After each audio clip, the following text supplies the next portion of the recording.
I would like to speak a little bit about the occupancy standard, because sometimes there is a general belief amongst landlords and managers that a reasonable standard on the Fair Housing Act is 2 people per bedroom.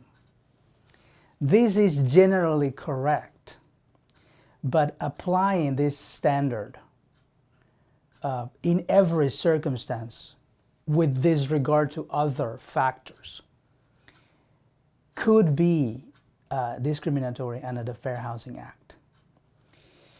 This confusion started back in 1991 when there was here in this fair housing world with it's called the Keating Memo.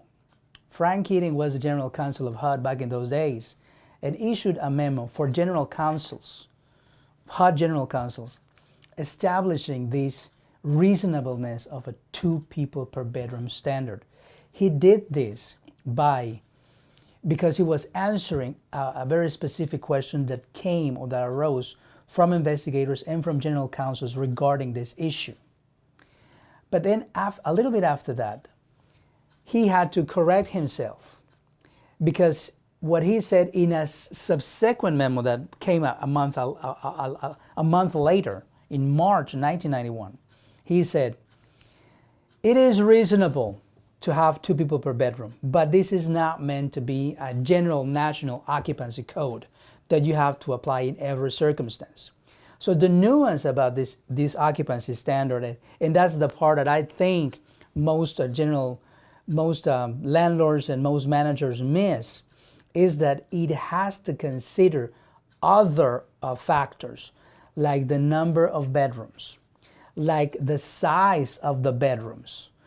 Sometimes local laws and local municipal codes and state codes have to be considered. And of course, probably the most important part of this occupancy standard is regarding children with families. It doesn't matter what kind of occupancy standard you develop in your complex. If the manager or the landlord says something discriminatory against families with children, regardless your occupancy standard, you could be in violation of the Fair Housing Act. If you say, or the manager or the owner, the landlord, says something like, "There are too many families with children here already," that in itself could be considered discriminatory. Or if there is a history that that is demonstrable through an investigation that families with children have been rejected from the complex, that in itself could be discriminatory. So I think it's fitting just to say that. What is the reasonable, the occupancy standard for HUD? In general, 2 per bedroom, 2 people per bedroom. That is correct. But you have to consider other factors. Again, the number of bedrooms in the house, for instance, and of course the number of members of the people that want to rent from this landlord. How big the units are, and local and state laws. Sometimes municipal laws, municipal codes have these occupancy standards as well. Winston-Salem happens to be one that is very, very lenient.